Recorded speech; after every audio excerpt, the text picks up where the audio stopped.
दोस्तों कैसे हैं आप। एक बार फिर खुदा की बड़ी अजीम कृपा और दया से हमारी मुलाकात हो रही है। जिंदों की ज़मीन पर खुदा ने हमें रखा है। पर मैं आपको बताना चाहता हूँ मेरे अजीज़ों कि जहाँ मैं जाता हूँ ना, कभी किसी मार्केट प्लेस में, किसी ऑफिस में, किसी क्लाइंट के पास, या कहीं दूध लेने के लिए, सब्जी लेने के लिए, जहाँ मैं इधर मार्केट प्लेस, किसी शॉपिंग मॉल में, या जहाँ पे भी आप जा रहे, पेट्रोल पंप भी क्यों ना हो जहाँ पेट्रोल भरवाते हैं, या स्कूल हो, कॉलेज हो, बच्चों के जब आप जाते हैं, आसपास पे जो आप देखते हो, सब्जी मंडी क्यों ना हो, पार्क क्यों ना हो जहाँ वॉक पे जाते हैं, जहाँ बच्चे खेलने जाते हैं, टेनिस कोर्ट क्यों ना हो, या आईपीएल क्रिकेट देखते हुए क्यों ना हो, कुछ ना कुछ विचार आते रहते हैं। और ऐसी एक विचार आया मेरे मन में और वो मैं आपके साथ शेयर करना चाहता हूँ। दर्शकों, मैंने गाड़ी अंदर लेके आया अपनी सोसाइटी में, और सोसाइटी में जब मैं गाड़ी अंदर लेकर आया तो मैंने वहाँ पार्क किया, और जैसे पार्क किया मैंने सामने देखा कि सामने वाली बिल्डिंग में सफ़ेदी चल रही है, वाइट वॉश चल रहा है। बाहर से लोग लटक के ऊपर से रस्सी से एक मचान सा बनाकर वहाँ पे पेंटिंग कर रहे हैं। पेंटिंग वाइट पेंट किया जा रहा है वहाँ पे। मैं थोड़ी देर तक खड़ा रहा, अपना मोबाइल निकाला मैंने और वहाँ पे मैंने फिर उसको लगाया, और मैंने यूँ करके देखा कि कर क्या कर रहे हैं ये लोग। ऊपर से एक आदमी इंस्ट्रक्शंस दे रहा है और रस्सी को संभाल रहा है, और नीचे एक आदमी लटका हुआ है और लटक के वो वाइट वॉश कर रहा है बाहर से। दोस्तों, एक मन में विचार आया कि ये देखिए, हमारी ज़िंदगी उस बिल्डिंग की तरह, उस मकान की तरह है।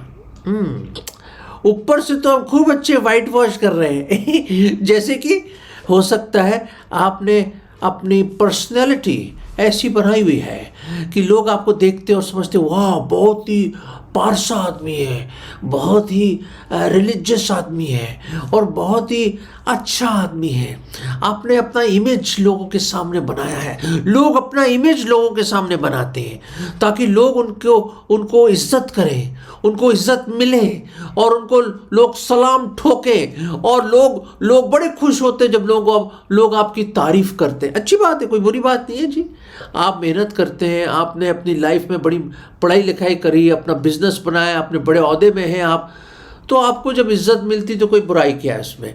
पर कई दफ़ा वो जो इज्जत है ना, आपने भुट्टा देखा, भुट्टा, हाँ जी, भुट्टा जो ऐसे करके लोग खाते हैं, भुट्टा।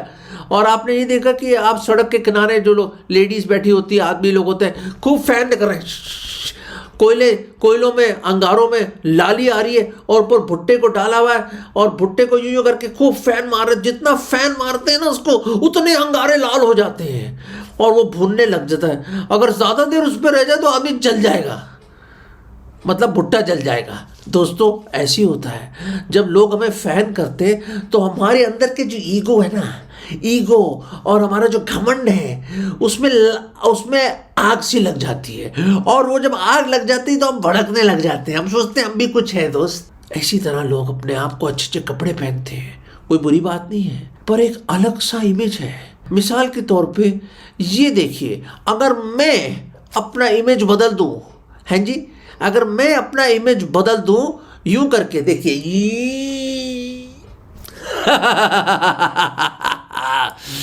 दोस्तों, ये देखिए कौन है। हाँ, ये मैं मंगल सिंह नहीं हूँ, मैं मिस्टर भास्कर भी नहीं हूँ और मैं कोई सुखी नहीं हूँ दोस्तों, ये मैंने क्या करा है, भेष बदल लिया अपना। हाँ, ये भेष बदल गया है मेरा। शायद दुनिया के लोग मुझे पहचान नहीं सकते। शायद आप भी सोच रहे हो कि पता नहीं कौन आदमी आ गया ये स्पेशल प्रोग्राम में, ये कौन है, ये कहाँ से आ गया है आप।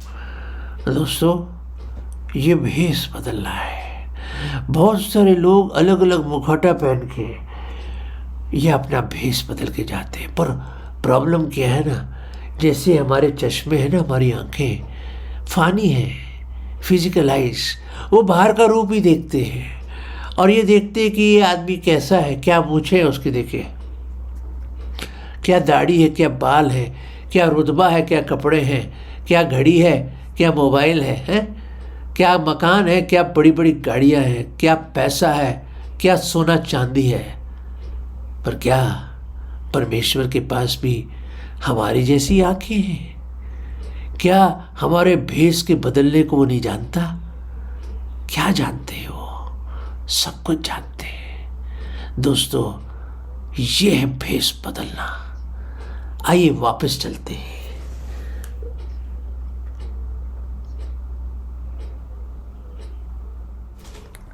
हाँ, वापस आ गया जी मैं। अब तो ओरिजिनल चेहरे पे आ गया मैं। हैं, वो मूछ मूछ चलेगी, बाल वाल चले गए सारे। आप भी सोचेंगे यार ये क्या हुआ। दोस्तों मैं बताना चाहता हूँ, लोग अपने भेष बदलते रहते हैं। हर रोज एक नया मुखौटा लेके इंसान जाता है। लोग सोचते हैं बाहर से वाइट वॉश करके आप बहुत पाक हो जाएंगे, यह आपके सारे पाप धुल जाएंगे, वाइट हो गए, बिल्कुल सफ़ेद श्वेत हो गए आप। पर दोस्तों, कभी आपने गौर किया है उन घरों के अंदर क्या हो रहा है? दोस्तों अभी मैं हाल ही में एक ऑफिस में गया, वहाँ पे काफ़ी समय से कोविड की वजह से बंद है वो, और वहाँ पे मैं हैरान हूँ, इतनी मिट्टी आई हुई, और वहाँ पे जगह जगह जाके सारा प्लस्तर उखड़ गया है मॉइस्चर की वजह से। और फिर यही नहीं, मैंने फिर जो कबर्ड खोली तो उसमें दीमक ही दीमक, दीमक ही दीमक। बाहर से कबर्ड अच्छा लग रहा है पर अंदर दीमक ही दीमक भरा हुआ है। ऐसे ऐसे करके दीमक चढ़ में घबरा के एकदम बंद कर दिया मैंने। दोस्तों मैं ये क्यों कह रहा हूँ, मुझे मालूम नहीं आपने कौन सा मुखौटा पहना है, कौन सा मास्क पहना है, और कैसे लोग आपको परसीव करते हैं, लोग आपको कैसे जानते हैं और कैसे देखते हैं आपको। दोस्तों मुझे मालूम नहीं है इसके बारे में, पर एक चीज़ मुझे मालूम है कि परमेश्वर ने क्या लिखा है हमारे लिए। हो सकता है बाहर से आप कबर्ड चमक रही हो आपकी, पर अंदर पाप का दीमक आपको खा रहा है। हो सकता है बाहर से बिल्डिंग चमक रही हो बिल्कुल वाइट, सफा साफ, बिल्कुल सफा साफ हो, एक एक चीज, एक एक पाइप, एक एक रेलिंग, एक एक शीशा चमक रहा हो, पर अंदर दीमक लगा हो, गंदगी हो, झगड़ा हो, गुस्सा हो, बिटरनेस हो, करवाट हो, आपस में मेल ना हो। उस घर में क्या हो रहा है? उस घर में क्या हो रहा है?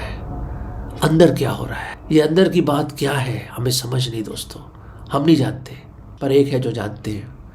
एक बाइबल की आयत मैं आपके सामने रखना चाहता हूँ मेरे अजीज़ों, बहुत खूबसूरत है। एक्चुअली क्या हुआ कि परमेश्वर ने अपने खास नबी शमूएल को जस्सी के घर भेज दिया, और जस्सी के बेटे थे, एक एक करके बेटे को बुलाया गया, क्योंकि आप सब जानते हैं कहानी कि परमेश्वर ने कहा मैं इसके घराने से, जस्सी के घराने से किसी को चुना है मैंने, और उसी को तो जाके अभिषेक करेगा और वही राजा बनेगा इजराइल का। अच्छा, शमूएल ने कहा बिल्कुल सही बात है, ठीक है मैं मानता हूँ प्रभु जी, अब मैं चला जाता हूँ। वहाँ गए तो उसके जो बाकी लड़के थे ना, बड़े ज़बरदस्त, जोरावर, ताकतवर, हसीन, लंबे चौड़े, मस्कुलर, और क्या उनकी चेहरे पे जो रोब था उनके चेहरों पे। शमूएल भी हैरान हो गया, वाह यार। यहाँ पे लिखा है पहले शमूएल के 16वें अध्याय में, अगर आपके पास बाइबल हो तो आप देख सकते, बहुत खूबसूरत चीज़ लिखी, ब्यूटीफुल। क्या लिखा है यहाँ पे? और यहाँ पे सामने एलियाब आया। एलियाब के क्या क्या चेहरा था उसका, क्या उसकी ढील डॉल थी। और आपको पता है प्रभु यीशु मसीह, परमेश्वर ने, यहोवा ने क्या बोला? वो ये बोला 16वें अध्याय के 7वां पद, और परमेश्वर ने शमूएल के कान में कुछ बोला, जो आज मैं चाहता हूँ आपके कान में नहीं, आपके दिल में ये बात चली जाए, क्योंकि ये कानों की बात नहीं है, दिल की बात है दोस्तों। और क्या लिखा है यहाँ पे, मैं बताता हूँ आपको। 7वें पद में लिखा, परंतु यहोवा ने शमूएल से कहा, ना तो उसके रूप पर दृष्टि कर और ना उसके कद की ऊंचाई पर, क्योंकि मैंने उसे अयोग्य जाना है। क्यों जाना है प्रभु जी? क्यों रिजेक्ट कर दिया आपने? इतना तो अच्छा है, पढ़ा लिखा, हैंडसम, टॉल, सब कुछ ही तो है इसमें। क्योंकि मैंने उसको अयोग्य जाना है, सेलेक्ट नहीं किया प्रभु ने। और रीज़न क्या देते हैं प्रभु परमेश्वर, क्या वजह देते हैं शमूएल को? वो ये वजह है क्योंकि यहोवा का देखना मनुष्य की तरह नहीं है। यहोवा का देखना मनुष्य की तरह सा नहीं है। मनुष्य तो बाहर का रूप देखता है, परंतु यहोवा की दृष्टि मन पर रहती है, मन पर रहती है। अंग्रेजी में इस तरह है मेरे अजीजों, for the Lord seeth not as man seeth. सचमुच दोस्त, कितनी बड़ी बात है ये। हम लोग बाहर का रूप देख के बड़े खुश हो जाते हैं। जैसे कि मिसाल के तौर पे कोई लड़का देखने गया या लड़की देखने गया, अरे वाह क्या लड़की है, क्या उसकी आंखें, क्या सुंदर है, क्या लंबे बाल हैं, क्या उसका चेहरा है, क्या बात की, क्या आवाज़ है उसकी, क्या सुंदर गाती है वो, क्या देखना है, क्या कपड़े पहने हुए थे, क्या जेवर पहने हुए थे, कितना बड़ा घर है उनका। और बाद में देखते हैं वो तो प्रभु से बहुत दूर है। वैसे ही लड़के के लिए भी, और क्या जॉब है ये वो, पता चला बाद में वो तो शराब पीता है, सिगरेट पीता है वो, और परमेश्वर से बहुत दूर है। आप क्या देखने की कोशिश कर रहे हैं मेरे अजीजों? दुनिया की चकाचौंध में कहीं ऐसा तो नहीं कि आप अंधे हो गए हो? हैं? क्या जो चीजें आपको देखनी चाहिए आप नहीं देख रहे? मेरे अजीजों, क्या देखना चाहते हैं आप? सोचिए इसके बारे में, क्या देखना चाहते हैं आप? पर परमेश्वर की आंखों में कोई धूल नहीं झोंक सकता है। नो वन को throw dust in the eyes of God. He is an omniscient God, all knowing God. सर्वज्ञानी है मेरा खुदा, यहोवा परमेश्वर प्रभु यीशु मसीह सर्वज्ञानी है मेरे अजीजों। उसके सामने कुछ ना छुपा है। बाइबल में यह भी लिखा है, the secret things belong to him. और जो गुप्त स्थानों में चीजें बोली जाती, करी जाती, इन सीक्रेट प्लेसेस, परमेश्वर वो भी जानता है। परमेश्वर आपकी दिल की भावनाओं को जानता है। इससे पहले कि आप जुबान पे कोई लफ्ज आए, वो पहले ही जानता है मेरे अजीजों। He knows your thought afar off. भजन लिखने वाला कहता है, इससे पहले कि आपके मन में कोई विचार पैदा भी हो, उससे पहले ही खुदा जानता है आप क्या सोचने वाले हो। मेरे अजीजों, सोचिए इसके बारे में। जो भ्रष्टाचार, जो बुरी बातें, जो झूठ, जो छल, जो जलन, जो ईर्ष्या, जो घमंड, जो बिटरनेस, वो जो हेट्रेड है, वो जो नफरत आपके अंदर है, जो धोखा देते हैं हम, वो पहले से जानता है। अरे मेरे अजीजों, अगर आप किसी लड़के को मिलने जा रहे हो शादी के लिए, पूरे लाइफ का संबंध के लिए, और पहले से आपको उसको पूरा फरिस्त, उसकी पूरी लिस्ट मिल जाएगी क्या क्या गलत काम किया उसने। कभी जाओगे उसके घर?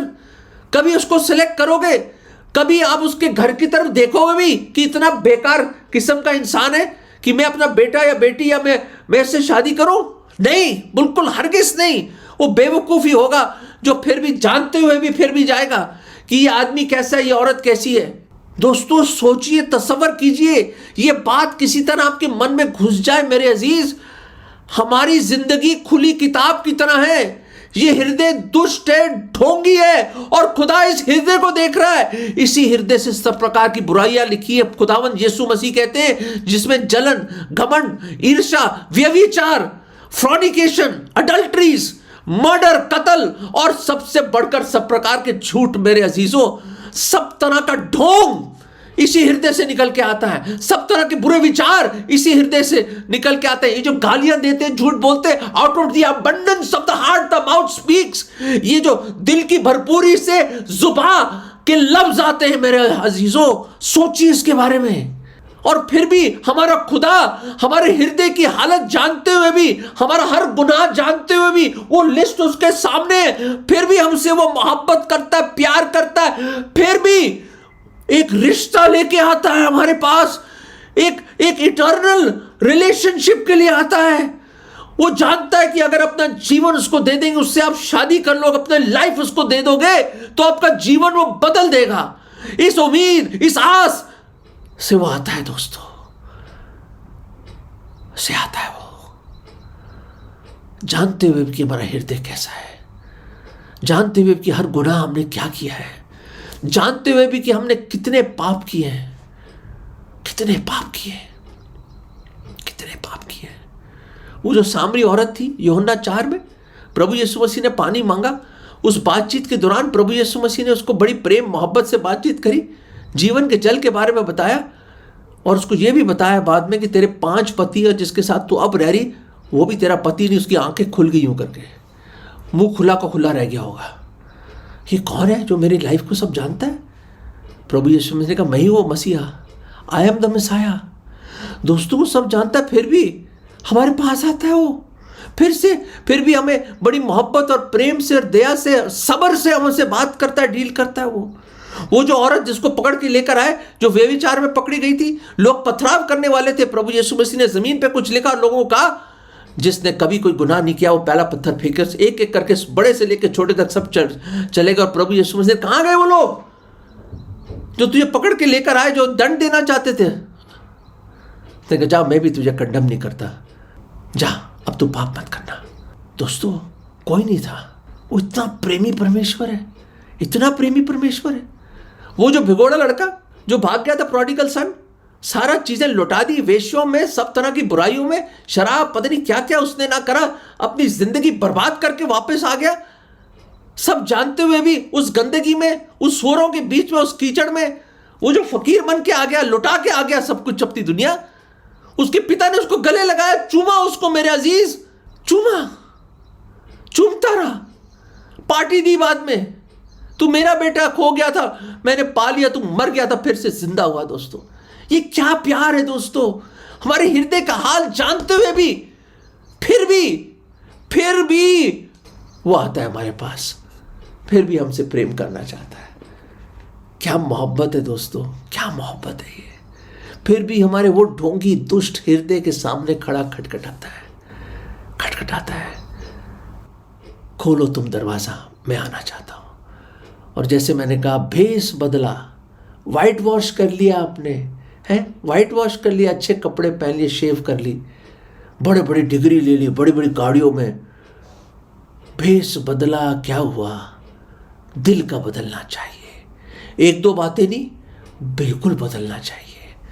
दोस्तों आप सोचते हैं कि मैं सब कुछ कर लूँगा, हैं? आप ये भी सोचते हैं, देखिए, आप ये भी सोचते हैं कि परमेश्वर एक पपेट की तरह है, कि प्रभु एक पपेट है क्या, है? Is God a puppet in your own hands?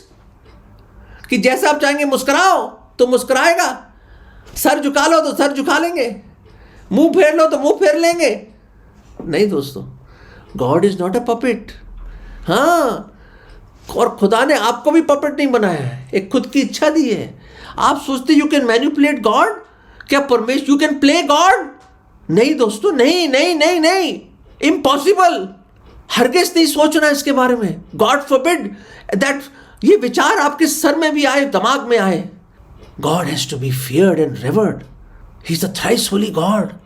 He knows everything about you. He can consume us like this. हम तो नाश होने के लिए जा रहे हैं दोस्तों। हमारा हाल देखो, दिल देखता है प्रभु, बाहर का रूप नहीं देखता जो इंसान देखता है। हमने यही सीखा आज। दोस्तों बहुत प्यार करता है आपसे वो, फिर भी एक रिलेशनशिप रखना चाहता है आपसे, अनंत काल का। आपके पाप क्षमा करना चाहता है। वो नहीं चाहता कि हमेशा की नर्क में हम जाएं। ये ढोंगी हृदय हमें नर्क में ले जाएगा दोस्तों। पर अगर आज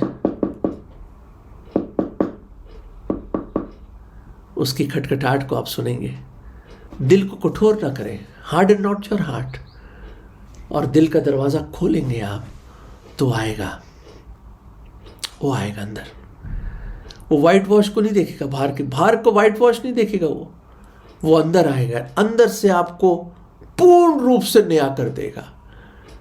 You need someone to work on your walls of your heart and the roof and the floor of your heart. The innermost recesses of your heart, those secret chambers, you need to open up before Him. He will come in and sup with you and have fellowship with you. वो आएगा संगति करने के लिए। सिर्फ आपको क्या करना है? अपना जीवन उसको सौंपना और कहना है, प्रभु यीशु मसीह, मेरा हृदय दुष्ट है, ढोंगी है, मैं पापी हूँ, गुनहगार हूँ, बाहर से मैं कुछ हूँ, अंदर से कुछ और हूँ। आप सब जानते हैं प्रभु। You know everything God. आप सब कुछ जानते हैं प्रभु। मुझे माफ़ कर दीजिए। Have mercy on me. मुझ पर दया करो प्रभु। दया करे प्रभु, दया कर दो मुझ पर। मेरे पाप क्षमा कर दो प्रभु। मैं आज ही आपसे क्षमा मांगता हूँ। अपने गुनाहों से तौबा करता हूँ। पूरे मन से विश्वास करता हूँ कि आप मेरे पापों के लिए सलीब पर मारे गए, गाड़े गए, तीसरे दिन जी उठे, जिंदा ही स्वर्ग में गए, और परमेश्वर के दाहिने हाथ विराजमान है। आप राजाओं के राजा और प्रभुओं के प्रभु हैं। आप जल्द आने वाले हैं। मैं विश्वास करता हूं प्रभु, मेरे हृदय में आ जाओ प्रभु, मुझे अंदर से बदल दो प्रभु, मुझे एक नया हृदय दीजिए। मैं आज अपना दरवाज़ा खोलता हूँ दिल का, मेरे दिल में आ जाओ प्रभु। मैं अपना जीवन आपको सौंपता हूँ। आपने अपना लहू बहाया, जान दे दी मेरे लिए प्रभु। मैं अपना जीवन आपको देता हूँ, मुझे बचा लीजिए। ये विश्वास की प्रार्थना मैं अपने उद्धारकर्ता मुक्तिदाता प्रभु यीशु मसीह के नाम में मांगता हूँ, आमीन। दोस्तों, अगर आपने ये प्रार्थना करी है, अंदर से प्रभु ने आपको बदल दिया है, अगर सच्चे मन से आपने प्रार्थना करी है, सच्चे मन से पश्चाताप करी है, तो जिंदगी बदल गई दोस्तों। प्रभु यीशु मसीह आपके दिल में आ गया है, आपके जीवन में आ गया है पवित्र आत्मा के द्वारा, और अंदर से रेनोवेट करके ब्रांड न्यू कर देगा, आपको ब्रांड न्यू कर देगा। चेपा चेपी नहीं करेगा कि यहाँ पे पट्टी लगाई, यहाँ पे प्लास्टर लगाए जी, और यहाँ हल्का सा मैंने टचअप कर लिया, नहीं, पूरी तरह ओवरहॉल भी नहीं करेगा, कंप्लीटली ब्रांड न्यू कर देगा आपको। और याद रखें, वही है जो कर सकता है। मनुष्य बाहर का रूप देखता है, पर खुदावंद यहोवा दिल को देखता है। आज ही दिल को बदल दो, उसको अपने दिल में जगा दो। भेष बदला क्या हुआ, दिल का बदलना अहम जरूरी है, और वो सिर्फ प्रभु यीशु मसीह बदल सकते हैं। दे दीजिए अपना जीवन, करने दो उसको, आपका पूरी जिंदगी बदलने दो। क्लीन कर देगा आपको, वॉश कर देगा, पाप क्षमा कर देगा, अपना बेटा बनाएगा, बेटी बनाएगा, जीवन की पुस्तक में आपका नाम लिखेगा, और जीवन बदल जाएगा आपका। God bless you. अगर परमेश्वर ने इन वचनों के द्वारा आपसे बातें की है और आप इस विषय पर अधिक जानकारी प्राप्त करना चाहते हैं या किसी प्रार्थना के विषय को बांटना चाहते हैं, तो निस्संदेह हमसे संपर्क करें। हमारा पता Jeevan Jal Nav Bhavna building 422 SVS road, post box number 19161, Prabhadevi, Mumbai 40025। प्रार्थना एवं मुफ्त बाइबल करस्पॉन्डेंस कोर्स करने के लिए हमें संपर्क करें और अपना नाम और पूरा पता तुरंत हमें SMS करें। Mobile number 7710065115। Email ID gospelbroadcast@yahoo.com। Web address www.lwgb.org। YouTube address जीवन जल TV@YouTube। जीवन जल कार्यक्रम को हर सोमवार शाम 6:30 बजे, बुधवार शाम 6:30 बजे, शनिवार रात 9 बजे इसी चैनल पर देख सकते हैं। धन्यवाद।